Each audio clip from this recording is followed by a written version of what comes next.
She was pouring fruit punch into a plastic cup when a hand yanked her skirt down to her knees. The music screeched to a halt. The crowd at the office party exploded with laughter. Someone gasped. Someone else pulled out their phone. No underwear. Someone shouted. A wave of snickering followed, but she didn't move. Her hands trembled, but she simply pulled her skirt back up slow and silent. Her cheeks flushed deep red, her eyes wide but dry. The man behind her smirked, twisting his champagne glass in one hand. Relax, it's just a joke, he said loud enough for the room to hear. Next time wear something with dignity. More laughter. The room buzzed with amusement, unaware of who she really was. But 5 minutes later everything changed. When a man in a navy suit stepped in, the room froze as he looked around and said in a voice like steel, "This woman you just humiliated is Emily Blackwell, the new chairwoman of the entire Northridge group, and my wife." The silence after that was suffocating. Before we get to what happened next, do me a favor, hit the like button, share your thoughts in the comments, and subscribe for more stories where underdogs rise higher than anyone ever expected. Alright,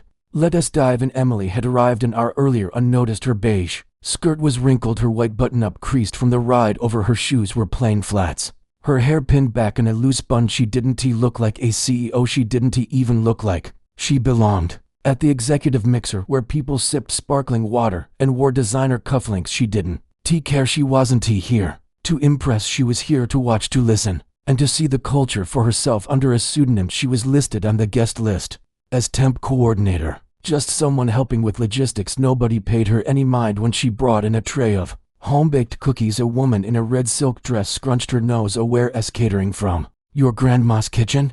The group near her laughed. Another voice chimed in. "I thought the help wasn't invited past 6. Emily gave a faint smile. Didn't respond. She walked over to the drink table, placed the cookies, and turned to refill the punch bowl. She barely made it 2 steps before Trent, the golden boy of marketing, grabbed her skirt and yanked it hard. The room had laughed like it was the highlight of the evening. People clinked glasses. Phones were still recording. "Hey, she's blushing harder than the fruit punch," someone shouted, but behind the crowd near the doorway a security guard named Andre froze. He recognized Emily from a company security briefing. Her ID had been redacted, but her photo was clear. He looked at the scene unfolding, the cheap laughter, the camera phones, and he clenched his jaw, slowly reaching for his radio. Meanwhile, one of the interns, Leela, had stepped out to grab more napkins when she bumped into the man of the hour, Marcus Blackwell, CEO of the Northridge Group and Emily's husband. He asked, "How's the mixer?" She shrugged. "Bit wild. Some new temp just got pranked pretty bad." Marcus frowned slightly. Temp.